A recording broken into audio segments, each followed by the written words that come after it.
Hi, my name is Mike. I'm an inspector and supervisor for the state of Nebraska Department of Agriculture, food safety, consumer protection, weights and measures. One of the duties that we perform is to regulate the sale of commercial measuring and weighing devices, including motor fuel dispensers.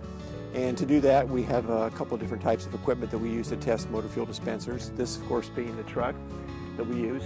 In this particular rig, we have a slide-in unit from Seraphim that we can hold 3 80-gallon units of gasoline, and we measure our product in the Seraphim provers.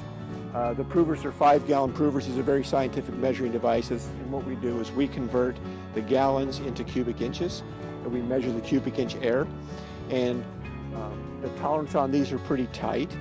An example of that would be for motor fuels in this capacity. The tolerances are 6 cubic inches for maintenance tolerances, plus or minus. They would be 3 cubic inches plus or minus for acceptance. The difference between the two being acceptance tolerances are 1/2 the maintenance. They're applied to a brand new device or recently calibrated device.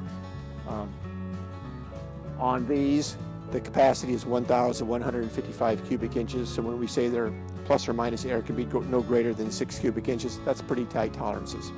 And on this unit, we'll typically run our regular grade of gasoline will go in this container. Our mid-grade, which will be your ethanol blend, will go in this unit. And the third unit's going to be the premium grade of fuel. We don't keep the gas. When we're done doing an inspection, we dump the gas back into the firm's in-ground tanks. It's important that we maintain the accuracy of all commercial measuring and weighing devices. We field quite a few calls and complaints each year from customers feeling that they purchased fuel at a certain location and they were short fuel. We respond to those complaints typically within a 24-hour window. And when we do that, of course, we'll measure the fuel, make sure that it's accurate. And sometimes we do find that the dispenser is inaccurate. And if they're out of tolerance, then we put a yellow tag on them. They're rejected for repair. The firm has 7 days to correct the matter. If the device would be greater than 3 times the maintenance tolerances, or it would be shorting the customer by 18 cubic inches of fuel or more, well, then we actually take that device out of service until it is corrected and calibrated. The variety of work that we do, it's never the same thing. Typically in the summer months, we're outside doing motor fuel dispensers, gasoline pumps. Late fall, I started doing oil meters, and then fall and winter, I'm indoors doing scales, and it's kind of a variety of scales that we do.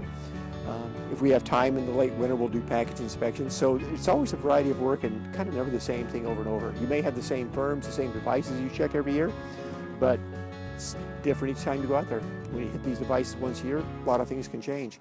And being outside on a beautiful day like today in the summer months or spring or fall, it's great.